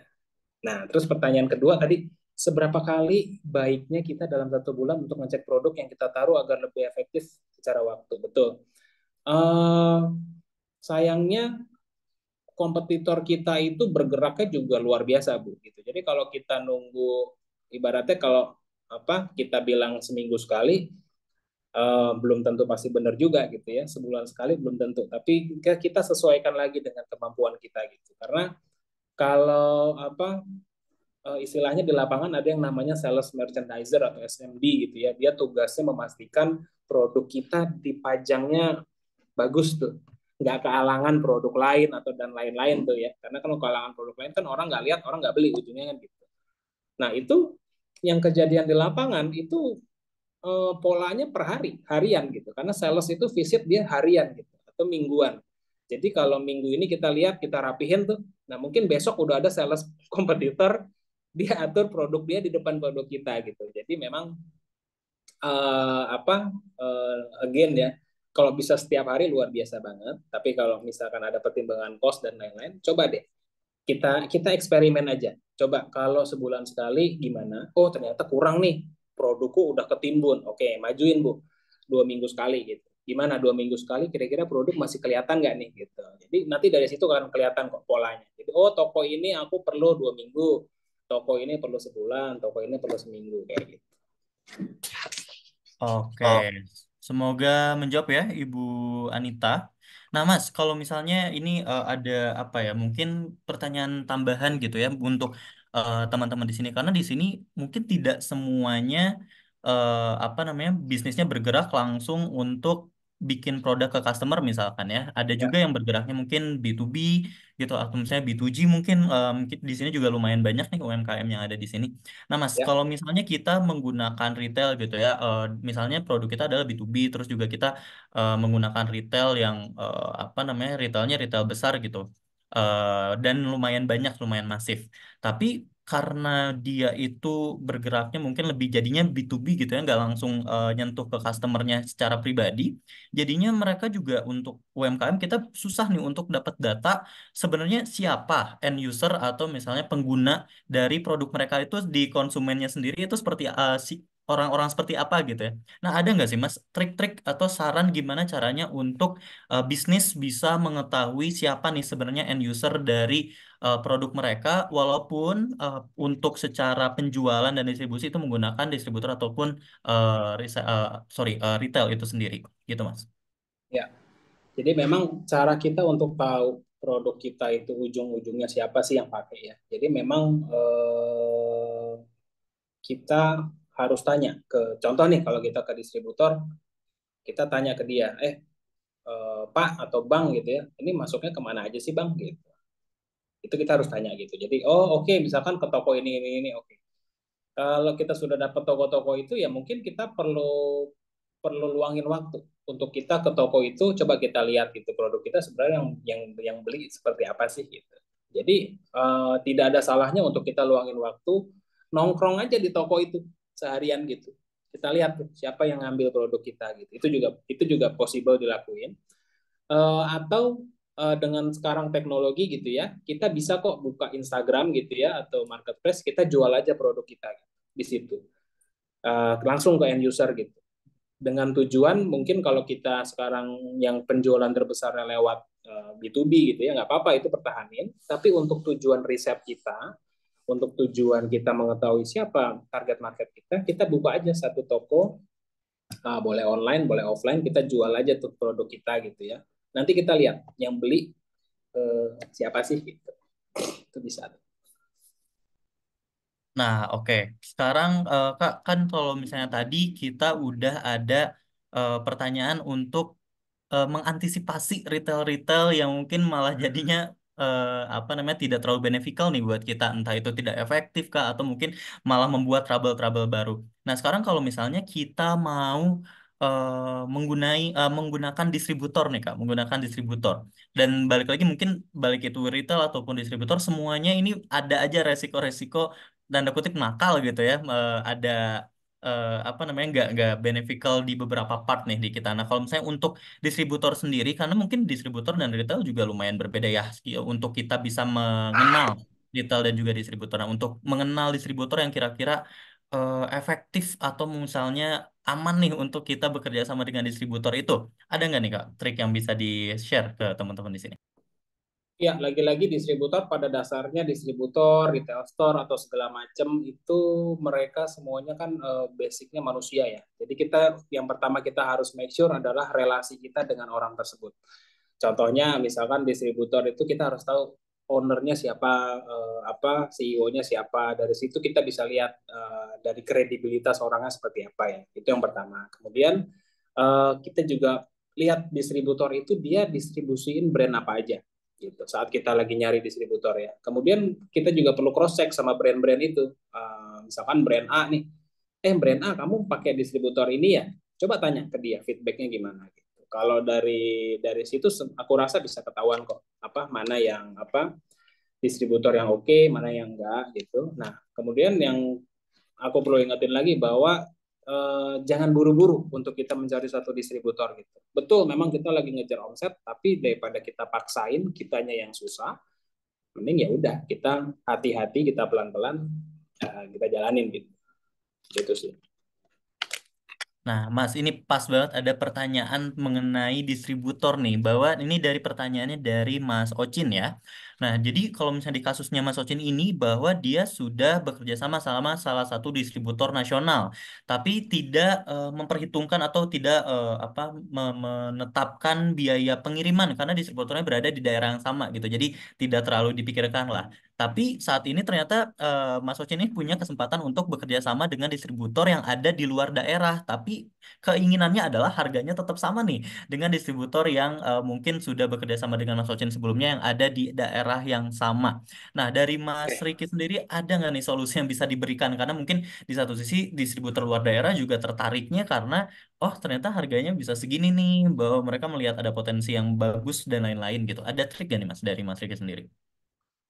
Iya, jadi sebelum kita kerja sama distributor kan apa kita juga harus kita pertama kita harus siapin dulu kita nantinya mau kemana sih gitu saat kita punya brand kita harus tahu nih brand ini nanti mau kemana ya apakah aku akan distribusiin ke nasional kemana dan kemana gitu karena itu akan ngaruh nah karena untuk kerja sama distributor betul seiring bertumbuhnya brand atau produk pasti akan semakin luas dan tipikal distributor juga tiap daerah beda-beda, harga jualnya juga mungkin akan sedikit bervariasi gitu ya tergantung dari apa GDP kota-kota tersebut. Nah, jadi kalau yang jelas kalau kita pengen ada beberapa multiple atau apa ya distributornya banyak, kita harus jaga yang namanya yang paling penting harganya nanti sama. Jadi distributor ini A sama distributor B kita harus sudah tetepin. Bro, nanti harga lu dari gue sekian ya, nanti lu ke toko sekian. Nanti toko jualnya sekian. Jadi itu harus diseragamin tuh. Jadi supaya menghindari bahwa ada distributor mungkin yang apa dari sisi lokasi dia deket, dia dapat harga lebih murah supaya dia tidak merusak harga gitu. Jadi menetapkan standar yang sama untuk distributor apapun gitu ya. Jadi Ya tidak di daerah. Ya, membeda-bedakan gitu agar biar tidak pusing ke depannya kalau misalnya ada kasus-kasus seperti ini.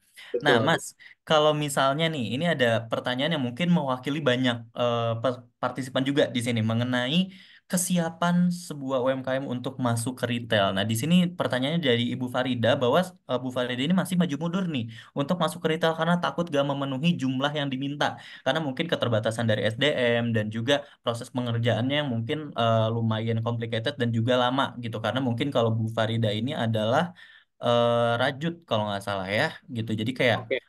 apa namanya rajut handmade jadi mungkin secara produksi text time-nya mungkin bisa bisa jadi lebih lama gitu standarnya mungkin susah dikejar untuk punya waktu tertentu apalagi kalau misalnya secara skala itu juga jadi skala yang besar. Nah ada tips dan trik atau mungkin momen seperti apa sih yang bisa membuat kita sebagai pelaku usaha mikro ini udah tahu bahwa oke, ini kayaknya sudah bisa nih kita masuk ke retail dengan SDM yang kita miliki, dengan kemampuan Ya, produksi yang kita miliki. Itu, Mas. oke. Ya, terima kasih Bu Farida, pertanyaannya. Ini bagus Bu pertanyaannya. Jadi di sini mungkin aku bisa jelasin, sampaikan bahwa pertama, yang kita perlu maintain, yang kita perlu perhatian selaku pemilik brand atau barang ya, itu kualitas Bu gitu. Jadi kalau sekarang Ibu Farida merasa masih punya PR di kualitas barang, perbaikin dulu Bu di situ gitu. Nggak usah buru-buru ke retail store gitu ya. Perbaikin di situ. Coba Bu nanti SOP-nya diperketat Bu gitu. SOP bikin rajutnya gitu ya. Requirement-nya diperketat. Let's say kalau misalkan harus punya karyawannya yang merajut pengalamannya sekian, nah itu diperketat dulu, dirapihin supaya nanti kualitasnya bagus Bu gitu. Karena betul tadi kalau kita sudah punya retail store gitu ya kerjasama, pasti volume itu kan naik ya Bu ya. Nah, tantangan UMKM tuh di situ.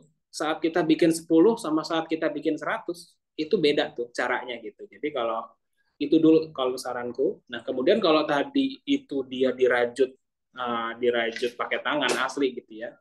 Justru di situ kita bisa lihat opportunity yang lain. Contoh, mungkin kita tahu ya ada brand-brand fashion tertentu yang dia harganya gila-gilaan gitu. Jadi dia harganya mahal, tapi dia jualan nggak banyak gitu. Nah mungkin kalau sekiranya Ibu Farida bisa mungkin melihat segmen itu, sekalian aja Bu. Memang kalau fashion fashion mahal kan dia biasanya jualannya di butik ya. Jadi nggak kayak contoh di supermarket kayak Ramayana atau Sogo dan lain-lain kan itu dia by volume tuh, mungkin harga jadi lebih murah gitu. Tapi kalau kita beli baju di butik, let's say kalau Safira gitu ya, kalau busana Muslim itu kan dia jual baju mahal sekali gitu. Tapi yang beli ada apa enggak? Ada gitu. Jadi kalau kita memang sudah yakin produk kita itu, oh ini rajut asli dibuat oleh tangan-tangan berpengalaman, itu yang kita jual tuh. Jadi mungkin kalau aku ngelihatnya kalau produknya Bu Farida mungkin ya dijualnya ke butik yang memang segmented, harganya tinggiin aja Bu. Tapi produksinya dirapiin dulu Bu gitu biar stabil. Jadi mungkin kita bisa melihat ini ya mungkin ya keterbatasan itu bisa menjadi peluang asalkan kita tahu kenapa itu bisa dijadikan peluang dan balik lagi mengenal produk kita itu sebenarnya bisa diseperti apakan gitu ya dengan market yang ada. Mungkin itu ya Mas yang bisa Bu Farida coba. Jadi bisa menjadi salah satu option juga gitu ya. Tidak harus kuantitinya yang banyak gitu tapi dengan kuantitas sedikit dengan menambahkan value yang kuat itu juga bisa sama aja dengan membuat produksi dengan kuantiti yang banyak tapi dengan harga yang mungkin lebih murah gitu ya. Oke, Mas, kita ke pertanyaan selanjutnya nih. Karena ini juga kebetulan waktunya terbatas, jadi mungkin ini akan aku limit. Sebelumnya aku juga mau minta maaf buat seluruh partisipan yang ada di sini karena pertanyaan ini masih lumayan banyak, 22 pertanyaan lebih gitu ya. Jadi mohon maaf belum bisa terjawab semua, tapi semoga pertanyaan yang sudah ditanyakan ini bisa menjawab beberapa pertanyaan yang mungkin sudah ditanyakan oleh Bapak Ibu semuanya. Di sini ada mungkin dua pertanyaan terakhir gitu ya. Pertanyaan pertama ini adalah buat UMKM nih Mas. Pertanyaannya tuh kita kadang suka bingung bagaimana sih caranya untuk mempunyai relasi, punya kenalan untuk retail atau minimarket atau sejenisnya nih. Ada nggak nih Mas trik untuk gimana sih caranya kita dapat link ke apa namanya retail-retail yang ada di sekitar kita itu Mas? Ya, untuk cara kita dapat kenalan retail sama kayak kita mau cari temen ya, gitu. Jadi kalau kita pengen punya temen ya kita harus bergaul. Eh, ke Biasanya kita pengen punya teman di komunitas yoga gitu. Ya berarti kita harus mulai biasain ikut yoga gitu untuk dapat teman di sana. Sama kalau kita pengen punya relasi di dunia retail, kita harus sering main di retail gitu.